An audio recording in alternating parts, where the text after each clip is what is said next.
Hey folks, this is Vent with Dad's Gaming Addiction, and today we're going to quickly check out Tug-of-Warriors. This is a game for 2 players for ages 10 and up, and the average play time is 15 to 25 minutes. It's worth mentioning that this is a prototype copy. The game is actually due out on Kickstarter April 2022. So everything that you're about to see here, components, rules, all of that is subject to change. At least that's the disclaimer I like to give whenever I do stuff like this. So what is Tug-of-Warriors? Well, first off, before we begin, it's worth mentioning that this is simply an overview video. This is served to complement my written preview. That'll be ready by the time the Kickstarter project goes live. But I'm not going to cover everything here, but my goal is just to show you the visual component so you can help decide whether or not you want to pick this game up for yourself whenever it does go live on Kickstarter. So let's go ahead and take a look at it. This is the box here. The developers added some extra cards, which were really nice. These are just extra orange and green cards. There's 2 factions at play here. There's the green deck and the orange deck. And the developers included extra copies of each.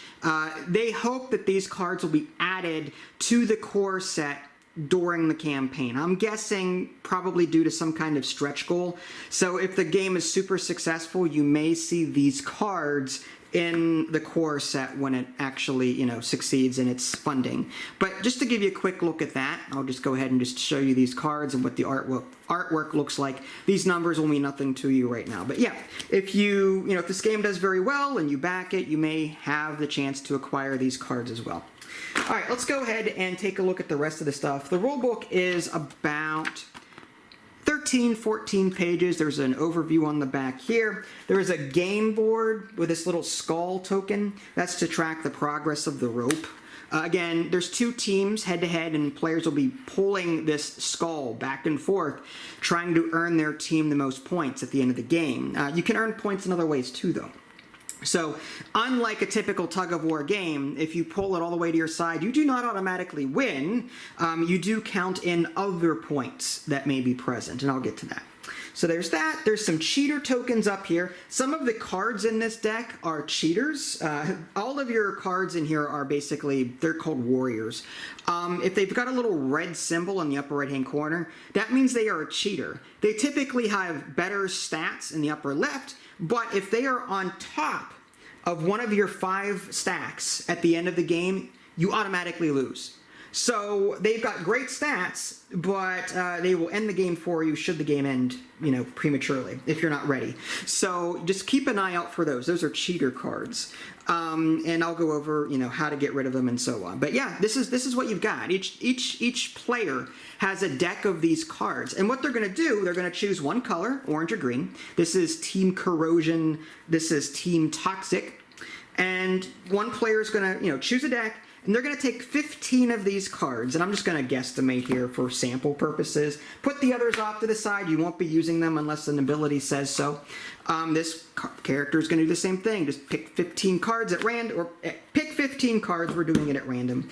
Put the rest off to the side, and then they're going to go through this deck and pick one that they really like. Let's say, okay.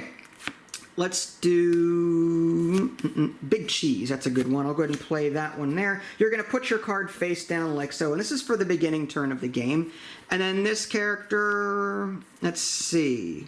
Noodle Arms. That's a Goody Two Shoes. Goody Two Shoes have terrible stats, but they get rid of your cheaters. They offset your cheaters, which is nice. How about the Ringer? We'll go with the Ringer. So we'll just put that face down.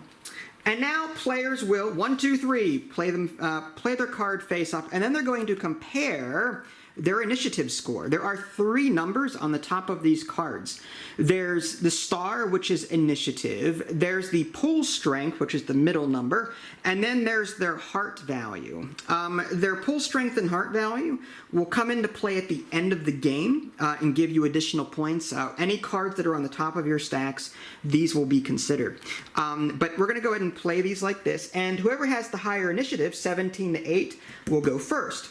They are going to look at their pull strength of 2, pull the skull toward them twice. There's no ability on this card, so we're going to skip that. Player 2, his pull strength is 3. 1, 2, 3. And there's no ability there. Otherwise, you would resolve that. From here on out, players will draw 3 cards from their deck, and then they will choose one and then put the other 2 on the bottom. So if this player played, kept that one, this player kept that one, these 2 go on the bottom, these 2 go on the bottom. They reveal at the same time. They compare their initiative 21 to 11. So now green would go first this round. And there are 5 slots per side. So orange has 5 slots and green has 5 slots. And you're going to be in the beginning of the game filling up these slots. And you're going to do exactly what I said. You're going to pick a card out of your 3, put the remaining 2 on bottom, resolve the initiatives. Okay, green goes first. You're going to do the pull strength. You're going to observe the ability. Remove the top card from opponent's deck. All right, well, removed. And then this is rough, which says, well, first +1 pull strength and +2 if adjacent to tough. So as you're building your deck, you may want to make sure you've got one of each in there or multiples of each so that you can chain off of that if you can. Again, with this being random, not exactly the greatest play. So yeah, back and forth. You just keep 3 cards, choose one, pick one, the other 2 go on the bottom. This rinses and repeats, and eventually you'll have multiple cards, 5 each side like so, to the point where you can actually start stacking them. And this looks a little messy, I apologize. But you can start stacking these, which is really cool. And at the end of the game, the top card of a stack will consider its pull strength and its heart value toward your final score. So you may want to keep some of these great cards for the end game if you think you know when it's going to be. In regards to cheaters and the like, again, these cards here with the red have a cheater symbol.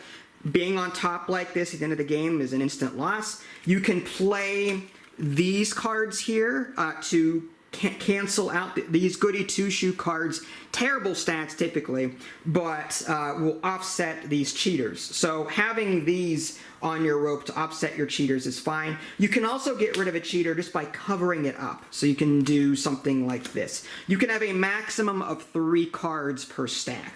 And that's it. Play will continue until all players have played their warriors and they have none left to play, or someone manages to pull this skull all the way to their side.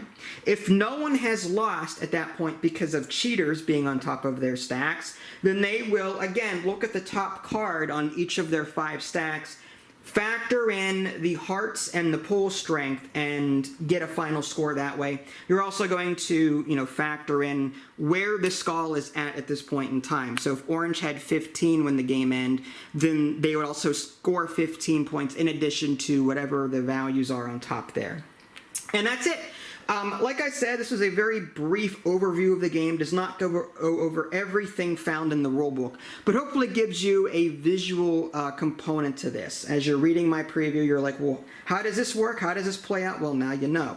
If you're interested in backing this game, like I said, I'll have Kickstarter links in the below description. There will also be a link to my written preview, so you can check that out as well. If you guys haven't already, subscribe to me on Twitch and YouTube. That way you can stay up to date with any new content I've been to publish. This is Vince. Thanks for watching, and I'll catch you next time.